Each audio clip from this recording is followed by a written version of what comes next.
adlaw kaninyong tanan. Magandang araw sa inyong lahat. Magayeng kadadalman it inyong usa. Dakulang salamat nga inimbitan ni ako kat inyong Rakudan Festival. Masadya ako kaibahan ko kamo kay Ting Tempo. Unahin ko po muna ang aking mga pagpapasalamat. Una po, ang pagpapasalamat ko sa ating pong Mayor, si Honorable Lito Tito, sa ating Vice Mayor, Honorable Marvin Madeja, at sa inyong lahat, mga kababayan namin dito sa Municipality of Aborlan, sa inyong paanyaya sa akin na bumisita at dumalo sa inyong festival. Maraming salamat po. Ang susunod po na pagpapasalamat ay mula sa akin at sa aking mga kasamahan sa tanggapan ng pangalawang Pangulo. Salamat po sa inyong patuloy na pagtitiwala at suporta sa mga proyekto at programa ng Office of the Vice President. Maraming pong salamat.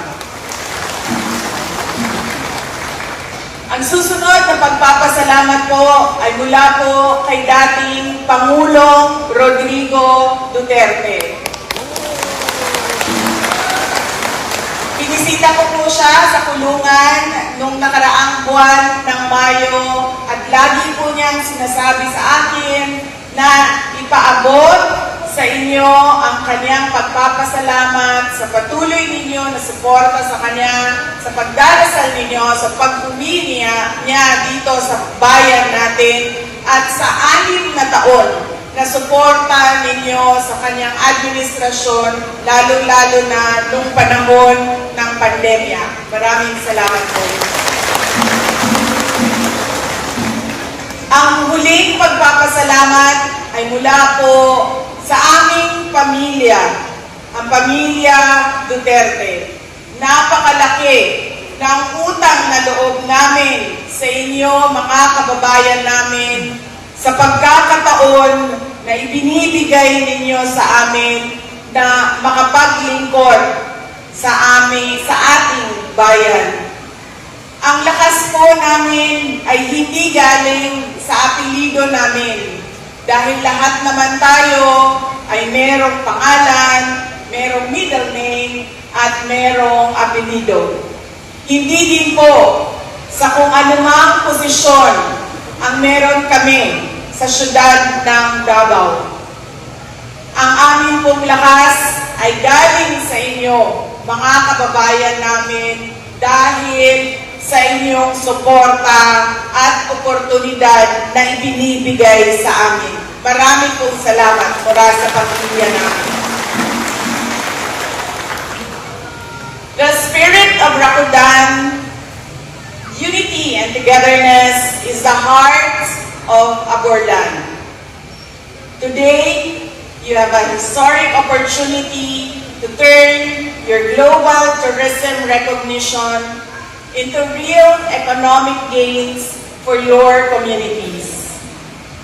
Aborlan is now seen as a model for community-based tourism and volunteerism, and this recognition should be used to build a strong, sustainable local economy driven by your own people.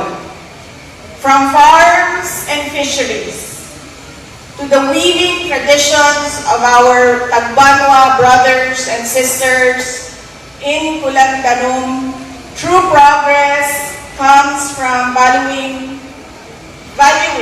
local culture and resources. Tunay na dapat nating ipagbunyi ang inyong pagmamahal sa ating kalikasan at sa ating kultura. Ang Aborlan ang sentro ng agrikultura, ngunit patuloy na hinaharap ng mga magsasaka at mangingisda, ang pagtaas ng presyo, hamon sa kabuhayan, at pabago-bagong klima. Kasabay ng gastusin para sa pamilya. Ang selebrasyong ito ay hindi lamang pasasalamat, kundi patunay ng katatagan ng mamamayan ng Aborlan. Patuloy kayong lumalaban sa hamon ng buhay. At ang pamahalaan ay kaisa ninyo sa pag-alay sa kabuhayan, pagbawas ng pasanin, at pagtitiyak ng sapat na pagkain para sa bawat pamilya. Development must be felt in every home.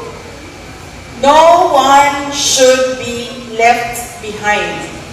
Farmers, fisherfolks, and indigenous artisans must receive direct support and protection so that they can fully benefit from Aborlan's natural wealth. Paniguraduhin natin na ang pag-unlad ay nakakatulong sa bawat pamilya at sa edukasyon ng kanilang mga anak. Punta na po tayo sa bida ng umagang ito. Hindi po inimbita, pero sila po ang bida sa inyong programa. Ang atin pong mga lechon.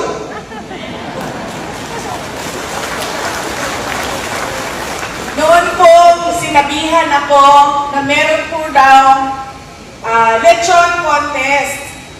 Hindi naman po sinabi sa akin kung paano magiging contest ang lechon. Basta sinabi lang po, may parada at may contest ng lechon.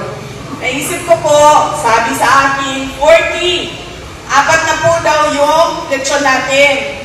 Tapos sabi ko, kung magko-contest ito sila, tapos titikman ng judge ang bawat lechon, pagkatapos niya sa pang-apat na po ay siguradong na high blood na yung ating puwes sa lechon. Pero pala, ang ating kompetisyon ay decoration lang ng lechon. At ako ay kanina sobrang na-excite ang ating mga airpat sa kanilang panalo sa kompetisyon ng decoration ng lechon. Ako tuloy ay napaisip, paano ba mag-decorate ang mga ama ng lechon? Baka ay wala na yung dila dahil ayaw ng mga tatay ang madaldal, maingay. Yung lechon po, yung baboy po, nung ipinanganak siya, ilang buwan na nakaraan, sabi po niya, ay, panahon ito ng Aborlan Rakudan Festival. Ako yung baboy na magiging bida sa pagsasara ng festival. At ako din yung baboy na magiging number 1 o panalo sa kompetisyon. Ang nasabi sa akin, 40, apat na po na lechon. Sabi ko, totoo pa nga lang talaga siguro na yung lugar nila ay lugar ng boar o ng baboy. Dahil wala silang kaba mag-lechon ng apat na po sa isang araw. Ibig sabihin, madami pa ang baboy. At kakayanin natin na mawala ang apat na po sa isang araw lamang. Ang dala po namin ay regalo para sa lahat ng entries ng lechon competition ninyo. Hindi na po kami nagbigay sa mga nanalo, first, second, third, dahil mahirap po judge ng isang competition. So, ang ginawa po namin ay binigyan namin ng premyo lahat ng entries ng inyong Lechon Festival. Nawala po yung 8. Tumakbo. Nagtago. Sabi niya, hindi ako pa kompetisyon. Pangkasalan ako. Iwan ko po sa ating mayor ang inyong mga premyo at kunin niyo na lang po kay mayor ang premyo ng ating mga organizers sa iba't ibang lugar. Baka yung 8 na wala rin namin sa. Ha? Baka yung 8 na wala rin namin. Mga kababayan, ang lahat ng ginagawa natin ay para sa Diyos, sa bayan, at sa bawat pamilyang Pilipino. Syukran. Thank you, Honorable Sara C. Duterte.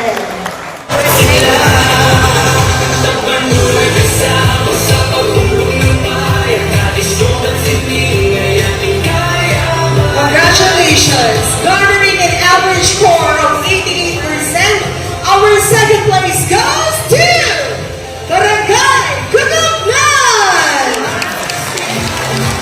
Congratulations po ng Barangay Renato Ondam and Barangay Council.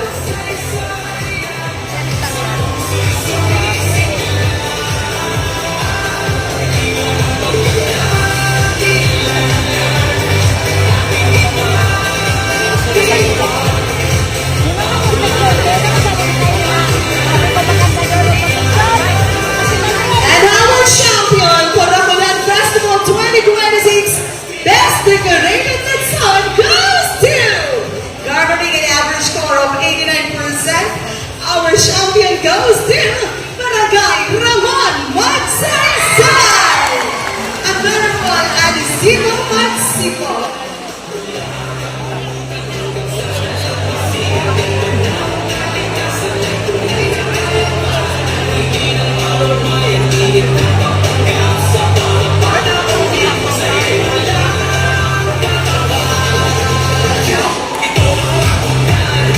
And now for agency category.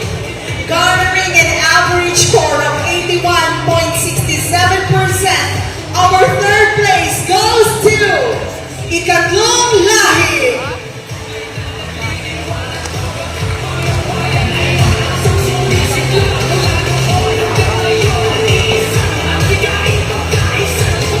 Representative of Ikatlong Lahi.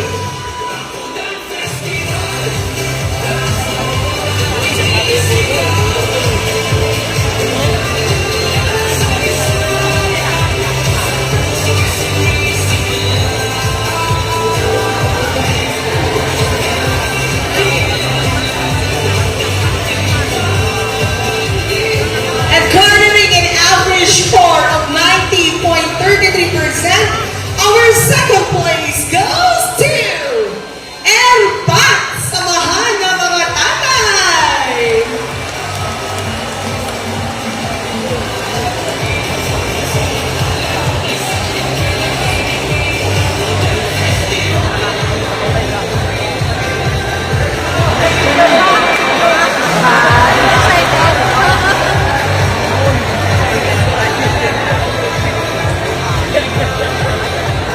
And our grand champion for Best Decorated Lechon Agency category, garnering an average score of